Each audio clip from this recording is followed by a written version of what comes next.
Councilmember Meyering. The budget is structured to carry out the goals of the council members rather than serving the needs of Sunnyvale residents. In many cases, the taxpayers' money is being wasted. The council majority authorizes $83,000 of the taxpayers' money to be spent to avoid paying $8,500 in medical expenses in a case where a resident tripped on a broken public sidewalk, fell, and had multiple fractures. The resident was told by the city manager's office to file a claim. In the following months, surgery and physical therapy took place.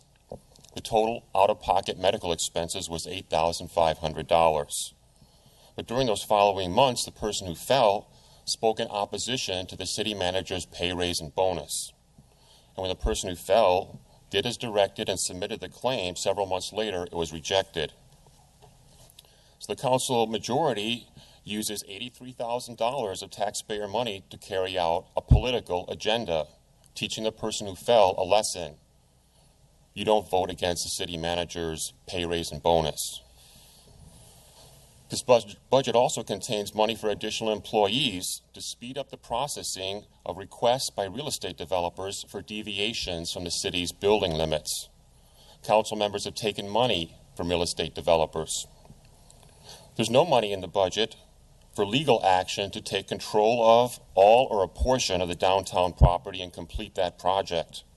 Council members have taken money from the downtown developer. And they're now allowing this individual to lock up the project for years. So there is enough money in the budget for council majority to authorize spending $83,000 in legal expenses from the taxpayer funds to avoid paying $8,500 in medical expenses resulting from injuries to a resident who spoke against city manager's pay raise and bonus. But there's no money for legal action to address the central issue in Sunnyvale, and that's the downtown development and how the council members over close to 12 years have used that as a mechanism to serve their own personal interests. There's no money in the budget to realistically rent a structure for use as a homeless shelter after the council majority closed down Sunnyvale's long-standing shelter.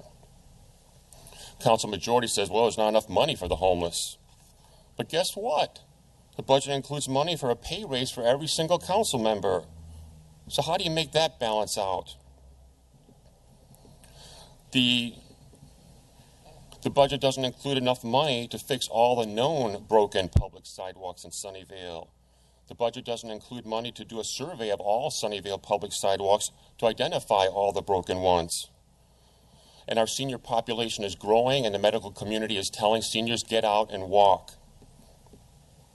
Council members say, well, it's strategic not to know which sidewalks are broken because claiming ignorance makes it easier to avoid legal responsibility for injuries. There's an enormous divergence between the motivation and the analysis of Sunnyvale city government and all the companies that exist in Sunnyvale that strive to be the best. The budget also includes additional money to pay 100% of the increased costs for council members to have full vision, dental, and health insurance. Council members will pay nothing of their premiums. There's no money in the budget to reimburse low-income Sunnyvale seniors for the significant increases in garbage and water rates. And we all remember that a major portion of the rate increase is due to fund the $1.5 million additional payment the council majority approved for the garbage company in the middle of a binding contract. And council members took money from the garbage company. The budget includes money to pay the increased cost for retired council members to have lifetime medical reimbursement. So seniors in Sunnyvale who are retired council members are taken care of in this budget. All other Sunnyvale seniors who are not retired council members are forgotten. So the allocations of the budget are highly politicized. I could go on for hours. Suffice it to say, this document should be rejected. Any further comments? Seeing none, I'll make some. First off, none of the current sitting council members have ever taken money from any of the from the downtown developers. That's simply not true. The county made the decision to close down the homeless shelter. The city did not. That's not true. The charter actually mandates council pay raises. It is in there it was a decision by the voters. It was not a decision by the city council.